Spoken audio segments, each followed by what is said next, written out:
Di usia 60 tahun ke atas, tubuh sudah tidak sekuat dulu lagi. Organ-organ mulai melambat, metabolisme menurun, dan risiko penyakit kronis semakin meningkat. Karena itulah, makanan yang kita konsumsi setiap hari jadi sangat penting.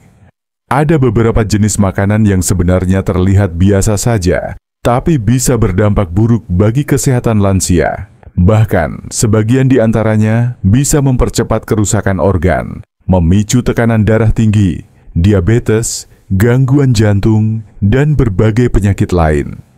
Kalau tidak hati-hati, makanan ini bisa menjadi pemicu utama kenapa banyak lansia sering sakit-sakitan, cepat lelah, bahkan merasa tidak nyaman setelah makan.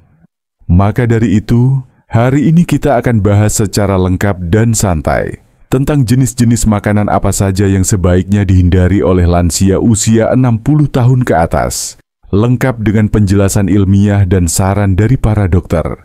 Halo Bapak Ibu yang saya hormati dan cintai, khususnya para lansia hebat usia 60 tahun ke atas.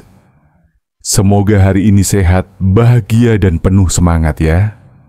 Terima kasih sudah meluangkan waktu untuk mendengarkan penjelasan yang mudah-mudahan bisa menambah pengetahuan dan membantu menjaga kesehatan Bapak Ibu di masa tua ini. Kita mulai dari yang pertama ya, yaitu makanan tinggi garam. Hati-hati Bapak Ibu, garam memang bikin rasa makanan jadi lebih sedap, tapi kalau kebanyakan bisa memicu tekanan darah tinggi atau hipertensi. Dan seperti yang sering disampaikan oleh para dokter ahli gizi, kelebihan natrium dalam tubuh bisa mengganggu fungsi ginjal, memperberat kerja jantung, dan meningkatkan risiko stroke.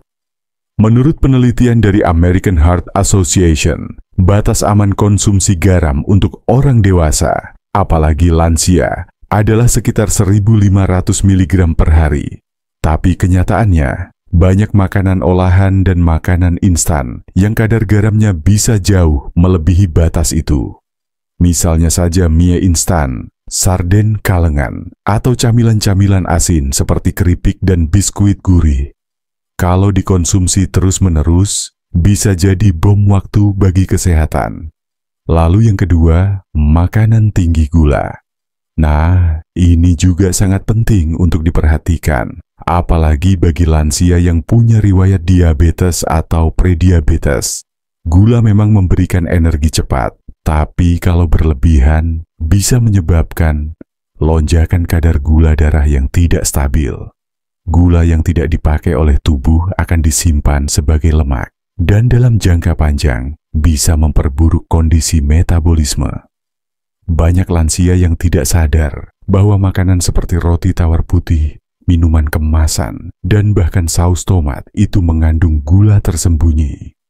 Menurut saran para ahli endokrinologi, lansia sebaiknya mengurangi asupan gula tambahan seminimal mungkin dan memilih sumber karbohidrat kompleks seperti nasi merah, ubi, atau oatmeal yang dilepas secara perlahan ke dalam darah sehingga kadar gula tetap stabil.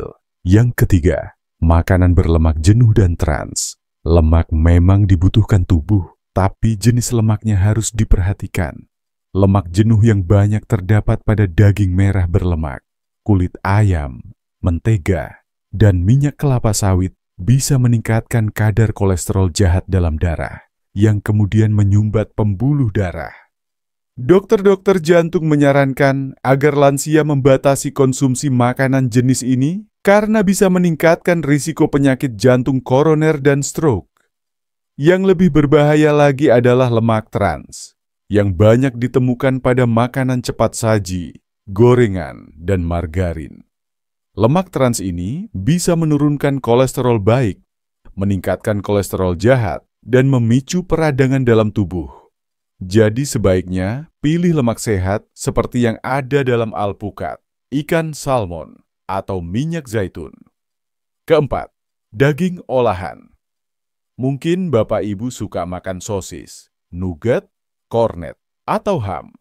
Tapi perlu diketahui bahwa daging olahan seperti ini seringkali mengandung bahan pengawet, garam tinggi, dan lemak tersembunyi yang bisa memperburuk kesehatan. Menurut Organisasi Kesehatan Dunia, WHO, Daging olahan tergolong sebagai karsinogen atau zat yang bisa meningkatkan risiko kanker, khususnya kanker usus besar.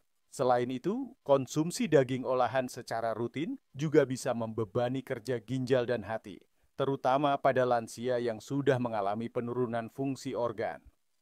Kelima, makanan cepat saji. Ini termasuk burger, ayam goreng tepung, kentang goreng, dan sejenisnya. Selain tinggi lemak jenuh, garam, dan kalori, makanan cepat saji biasanya rendah kandungan serat dan vitamin. Padahal, di usia 60 tahun ke atas, tubuh sangat membutuhkan serat untuk menjaga pencernaan tetap lancar dan mencegah sembelit. Para ahli gizi menyarankan agar lansia lebih memilih makanan alami dan rumahan yang diolah secara sehat seperti direbus, dikukus, atau ditumis ringan dengan sedikit minyak. Keenam, makanan terlalu pedas. Meskipun sebagian orang suka dengan sensasi pedas, bagi lansia sebaiknya dikurangi. Makanan pedas bisa mengiritasi lambung dan memperburuk kondisi maag atau asam lambung. Selain itu, konsumsi cabai berlebihan juga bisa memperparah kondisi wasir atau gangguan pencernaan lainnya. Jadi, sesekali boleh pedas, tapi jangan berlebihan ya Bapak Ibu. Ketujuh, minuman berkafein tinggi dan bersoda. Minuman seperti kopi instan, teh kemasan, atau minuman energi mengandung kafein dalam kadar tinggi. Jika dikonsumsi berlebihan, bisa menyebabkan jantung berdebar, gangguan tidur, dan dehidrasi. Sementara itu, minuman bersoda mengandung gula tinggi dan fosfat yang bisa merusak kepadatan tulang. Dokter spesialis tulang menyarankan agar lansia menghindari minuman bersoda karena bisa mempercepat pengeroposan tulang atau osteoporosis. Lebih baik banyak minum air putih, air rebusan jahe, atau teh herbal tanpa gula. Kedelapan, alkohol. Ini jelas sangat berbahaya, terutama bagi lansia. Alkohol bisa merusak hati, mempengaruhi kerja otak, dan mengganggu keseimbangan tubuh. Di usia lanjut, fungsi metabolisme sudah melambat, sehingga alkohol lebih sulit dikeluarkan dari tubuh. Bahkan dalam jumlah kecil, alkohol bisa menimbulkan efek negatif yang signifikan, seperti memperburuk tekanan darah, merusak kualitas tidur, dan meningkatkan risiko jatuh. Oleh karena itu, banyak dokter menyarankan lansia untuk benar-benar menghindari alkohol. Kesembilan, makanan rendah serat. Makanan yang terlalu halus, seperti nasi putih, roti putih, dan makanan yang terlalu diproses seringkali rendah serat. Padahal, serat sangat penting untuk mencegah sembelit, menjaga kadar gula darah, dan menurunkan kolesterol. Lansia sebaiknya memperbanyak makanan yang kaya serat, seperti sayur hijau, buah-buahan segar, kacang-kacangan, dan biji-bijian. Serat juga membantu memperlambat penyerapan gula, sehingga kadar gula darah tetap stabil. Dan yang terakhir, makanan yang mengandung pewarna, perasa buatan, atau pengawet kimia. Banyak camilan kemasan dan makanan ringan yang mengandung bahan tambahan kimia yang bisa berdampak negatif terhadap kesehatan tubuh dalam jangka panjang. Misalnya, beberapa pewarna buatan dikaitkan dengan gangguan sistem saraf, alergi, dan bahkan risiko kanker. Di usia lansia, tubuh tidak seefektif dulu dalam membuang racun, sehingga bahan kimia ini bisa menumpuk dan memperberat kerja organ tubuh. Nah, Bapak Ibu yang saya hormati, semua jenis makanan tadi bukan berarti harus dihindari 100% langsung, tapi paling tidak kita harus mulai mengurangi, dan kalau bisa, menggantinya dengan makanan yang lebih sehat. Kita ini sedang menjaga tubuh supaya tetap kuat, bugar, dan sehat di masa tua. Jangan sampai makanan yang kita anggap sepele justru menjadi sumber penyakit yang menyulitkan hidup kita. Ingat, sehat itu bukan soal mahal atau sulit, tapi soal kebiasaan dan pilihan yang bijak setiap hari. Mari kita mulai dari dapur kita sendiri, dari piring makan kita sendiri. Semoga penjelasan ini bermanfaat dan bisa membantu Bapak Ibu untuk lebih bijak dalam memilih makanan sehari-hari. Jangan lupa tetap aktif bergerak, cukup istirahat, dan bahagia selalu ya. Karena tubuh sehat dimulai dari pikiran yang tenang dan hati yang bersyukur.